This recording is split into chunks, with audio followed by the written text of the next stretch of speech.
Oke, assalamualaikum warahmatullahi wabarakatuh. Selamat pagi, ibu-ibu, bapak. Pagi. Baik, hari ini saya akan mempresentasikan sedikit hasil rancangan saya di PKG PJOK, yaitu di mana rencana tindak lanjut saya itu berbasis proyek PJOK, yaitu tentang permainan tradisional yang akan saya kembangkan lagi nanti di sekolah kita. Di sini kami diminta untuk membuat proyek dari setiap peserta atau guru. Jadi kami diminta mencari proyeknya masing-masing seperti apa yang akan kita kembangkan untuk sekolah kita masing-masing. Di sini saya mengambil proyek yaitu permainan tradisional ya tentang gobak sodor atau hadang. Mungkin di berbagai daerah lebih familiar dengan gerobak sodor. Tapi yang jelasnya yang penting adalah namanya adalah gobak sodor, yaitu hadang. Sini untuk menciptakan permainan yang menyenangkan dengan menggunakan SEM, yaitu Sport Education Model. Di mana dalam pembelajaran PJOK kami disuruh untuk membuat SEM setiap peserta di sekolahnya masing-masing. Tetapi untuk kategori SD mungkin SEM ini sulit dilakukan karena dia harus ada kepanitiaan, harus ada ketua panitianya, itu semua dilakukan oleh peserta didik. Jadi kami sebagai guru hanya sebagai fasilitator saja atau sebagai pelihat anak ini benar tidak melakukan SEM itu, yaitu Sport Education Model. Di sini kita masuk di rencana tindak lanjut saya yang pertama, yaitu ada latar belakang. Latar belakangnya itu permainan tradisional merupakan sarana untuk mengenalkan peserta didik pada nilai budaya dan norma-norma sosial yang diperlukan untuk mengadakan hubungan atau kontak sosial dan memainkan peran sesuai dengan kedudukan sosial dalam masyarakat. Permainan tradisional gobak sodor merupakan salah satu permainan tradisional di Indonesia. Di sejumlah daerah, gobak sodor memiliki penyebutan yang berbeda-beda. Seperti tadi yang saya sebutkan, yaitu gobak sodor mengandung nilai-nilai budaya serta melatih keterampilan fisik dan sosial. Sport Education Model atau SEM adalah model pembelajaran olahraga yang menempatkan peserta didik dalam berbagai peran yang terkait dengan penyelenggaraan suatu olahraga. Ya, di mana di sini saya mau membuat peserta didik ini bergerak sepanjang hayat, yaitu dengan cara permainan gobak sodor. Di sini lanjut tujuan programnya ada 4 yang akan kita lakukan, yaitu mengembangkan keterampilan motorik peserta didik dan khususnya keterampilan dan koordinasinya. Yang kedua adalah menerapkan permainan menggunakan Sport Education Model atau SEM yang tadi saya sampaikan. Lalu yang ketiga, meningkatkan pemahaman peserta didik tentang permainan tradisional. Jadi di sini saya mau mengangkat lagi permainan tradisional yang mungkin beberapa anak mungkin belum tahu tentang permainan tradisional ini atau gerobak sodor. Jadi kita angkat lagi dalam proyek PKG PJOK ini. Lalu yang keempat adalah mengembangkan profil pelajar Pancasila, berkebinekaan global, gotong royong, dan bernalar kritis. Di sini kami memakai ada di P5-nya, yaitu berkebinekaan global adalah dari tradisionalnya. Lalu gotong royong itu adalah sesama peserta didik nanti bergotong royong sama-sama melakukan gerakan atau per kelompok untuk melakukan gerakan permainan gerobak sodor ini. Lalu di sini ada yang terakhir adalah bernalar kritis. Gimana caranya peserta didik nanti bisa melakukan permainan ini dengan baik dan benar dengan dimodifikasi dengan secara apapun. Oke, kita lanjut lagi. Capaian langkah-langkah dan hasil yang diharapkan untuk tiap tujuan, yaitu pertama mengembangkan keterampilan motorik tadi peserta didik khususnya ketangkasan dan koordinasi. Yang kedua, menerapkan permainan menggunakan Sport Education Model atau SEM. Lalu meningkatkan pemahaman peserta didik tentang permainan tradisional. Nah, di sini saya akan meningkatkan pemahamannya agar apa? Permainan tradisional ini tidak punah atau tidak hilang begitu saja.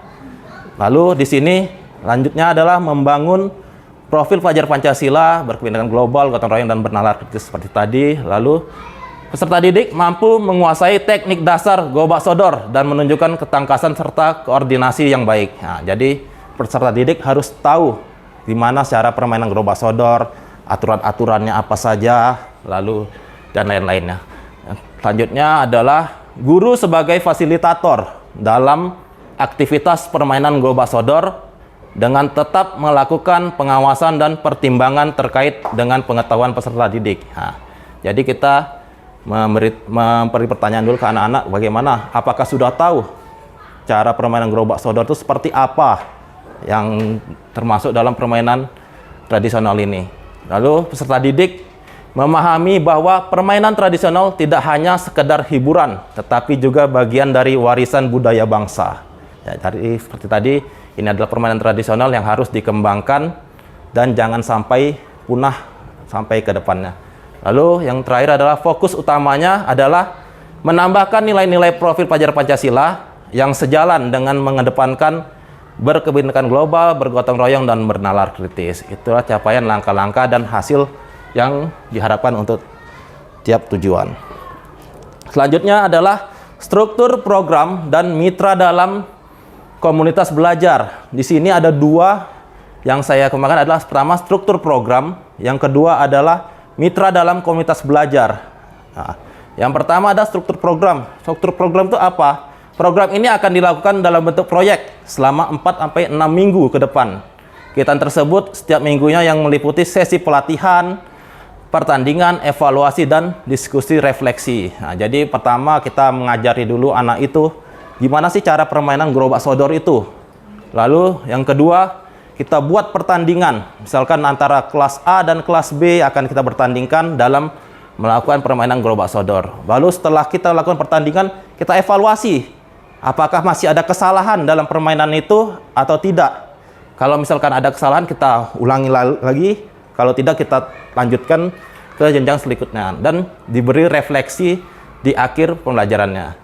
Lalu yang kedua adalah mitra dalam komunitas belajar, yang dimana kegiatan ini dapat dilaksanakan oleh semua jenjang, diantaranya kelas rendah dan kelas tinggi. Akan tetapi, program ini akan berlangsung dengan keaktifan peserta didik yang berada di kelas tinggi sebagai struktur kepanitiaan dan peserta. Sedangkan untuk kelas rendah sebagai peserta dan support system. Minimal peserta didik mendapatkan pengalaman dan pengetahuan tentang permainan tradisional gerobak sodor. Nah, di sini yang tadi saya sampaikan adalah dalam permainan gerobak sodor ini kita akan bentuk dalam permainan SEM atau Sport Education Model, yang mana sebagai peserta didik kelas tinggi itu yang bisa menjadi kepanitiaan seperti ketua panitianya, penyelenggaranya, dan lain-lain. Dan kelas rendah mungkin bisa untuk sebagai peserta saja untuk melakukan pertandingan SEM ini. Oke, kita lanjut. Pernyataan tentang kapasitas yang dimiliki kelas atau sekolah. Nah, di sini saya memakai ada 5 model dalam pembelajaran SEM, yaitu yang pertama model manusia. Model manusia ini di mana sekolah kita pertama ada pengawas, seperti kita lihat pengawas ada kepala sekolah, guru, peserta didik, orang tua, dan komite. Itu adalah model manusia yang ada dalam sekolah kita.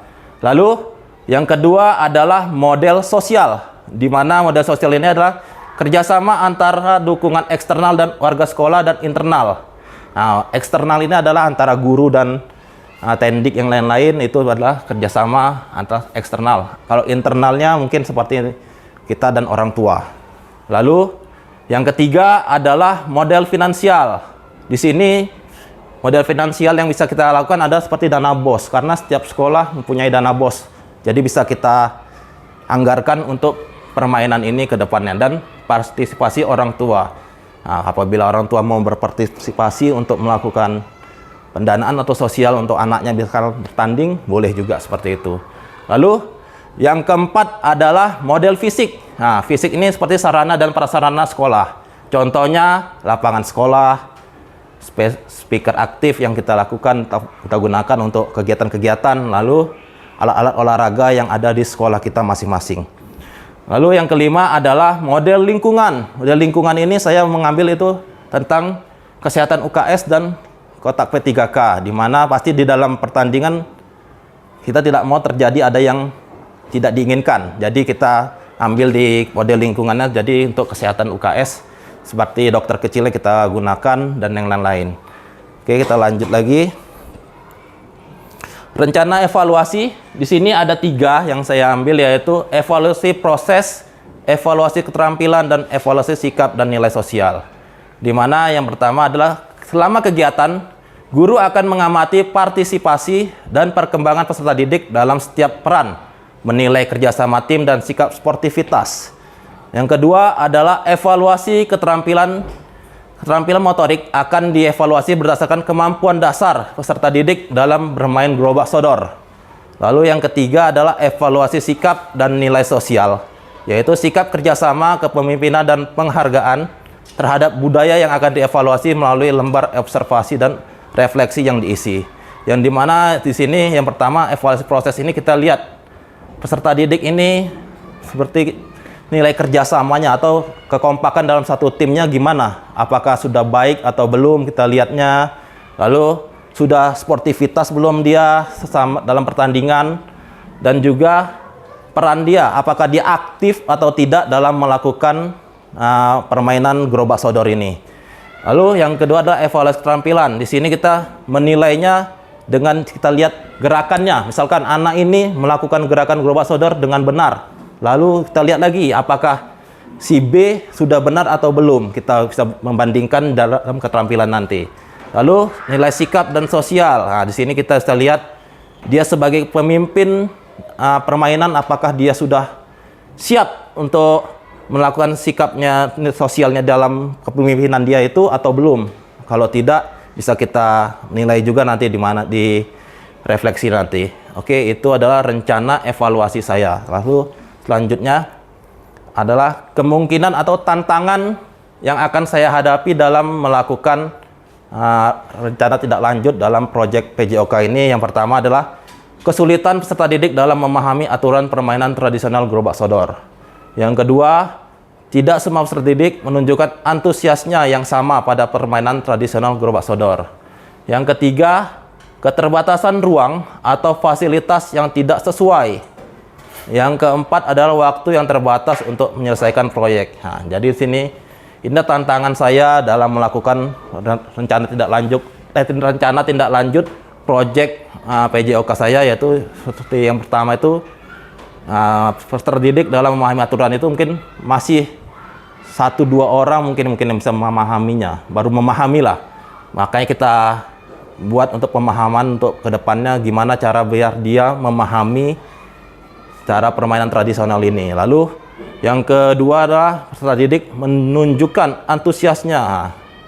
Peserta didik ini tidak semua peserta didik, berarti gimana kita caranya melakukan biar peserta didik ini mau semuanya itu antusias dalam permainan ini. Jadi kita kembangkan seperti apa solusinya nanti. Lalu yang keempat adalah keterbatasan ruang atau fasilitas yang tidak sesuai. Ya, kita tahu sendiri sekolah kita ruangan untuk lapangan mungkin kecil, hanya untuk ruangan yang di luar itu saja, tidak terlalu besar untuk melakukan kegiatan-kegiatan proyek atau lagi olahraga-olahraga yang bersifat SEM atau Sport Education model ini. Lalu yang keempat adalah waktu yang terbatas. Nah, di sini kita sudah waktunya terbatas karena kenapa? Karena anak-anak sekarang sudah melakukan ujian akhir semester. Jadi mungkin kita mengejar biar cepat, biar bisa melakukan proyek ini selesai dengan tepat waktu nanti ya. Oke, inilah kemungkinan tantangan yang akan saya hadapi dalam melakukan proyek rencana tindak lanjut ini.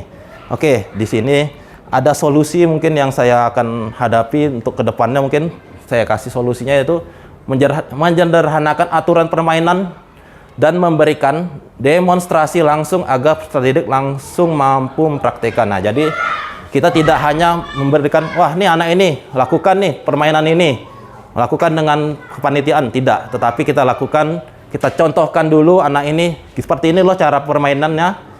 Ya, cara bermain gerobak sodor gimana, aturan-aturannya seperti apa, biar mereka memahaminya. Lalu yang kedua adalah menyesuaikan permainan dengan elemen yang lebih menarik dan relevan dengan kehidupan sehari-hari mereka. Nah, jadi apabila mereka tidak tertarik dalam permainan ini, kita bisa buat sedemikian mungkin biar menjadi menarik, seperti kita buat kehidupan sehari-harinya, mungkin kita muat yang lain-lain seperti itu. Lalu yang ketiga adalah alternatif untuk lapangan, adalah alternatif lapangan di luar ruangan atau area terbuka di sekitar sekolah. Nah, kita di sini ada lapangan di luar sekolah, tapi memang bukan punya sekolah, tapi bisa kita manfaatkan nanti untuk melakukan kegiatan SEM itu. Jadi mungkin kita bisa izin ke yang punya lahannya untuk buat kegiatan tersebut. Lalu yang terakhir adalah guru sebagai fasilitator dapat mengatur jadwal permainan dalam beberapa sesi seperti latihan teknik pada pertemuan awal dan permainan penuh pada pertemuan berikutnya. Jadi dalam melakukan ini tidak hanya kita lakukan di satu hari saja kita lakukan, tapi bisa berhari-hari karena kita tadi sudah ada tempo waktunya adalah 4 sampai dengan 6 minggu sebenarnya kita lakukan ini. Karena ini terbatas, waktu terbatas, kalau bisa kita buat per sesi saja. Jadi dalam satu hari itu bisa kita buat 4 atau 3 sesi dalam melakukan permainan agar semua bisa berjalan dengan cepat dan dengan tepat juga. Jadi itulah solusi yang bisa saya sampaikan juga untuk melakukan rencana tindak lanjut saya, dan itulah rencana tindak lanjut yang saya akan buat untuk di sekolah kita, yaitu tentang tadi permainan tradisional. Oke, terima kasih. Mungkin di itulah ada beberapa rencana tindak lanjut saya untuk melakukan kegiatan tadi. Jadi ada Bapak Ibu yang mungkin mau kasih tanggapan atau bertanya, boleh untuk kegiatan saya ini. Karena ini kegiatan ini berbasis project. Karena saya mengampu di kelas 5 dan 6, makanya saya mengambil anak-anak yang kelas tinggi untuk melakukan SEM ini untuk kepanitiaan nanti. Oke, sekian ini dari saya. Ada yang mau dipertanyakan atau ditanggapi dalam sesi saya ini, saya persilahkan untuk Bapak Ibu. Apakah oke? Sudah? Oke. Berarti bisa saya lanjutkan untuk ke proyek saya ini ya. Oke, terima kasih untuk Bapak Ibu yang sudah hadir dan mau datang di perpustakaan kita untuk melihat rencana tindak lanjut saya dalam proyek PJOK, di mana PKG PJOK ini kami dibuat atau diminta untuk mengembangkan kompetensi guru PJOK. Tidak hanya kami melihat dari yang lain-lain saja, tapi tetap guru PJOK bisa melakukan proyeknya masing-masing. Baik, saya akhiri dengan wabillahi taufik wal hidayah. Wassalamualaikum warahmatullahi wabarakatuh.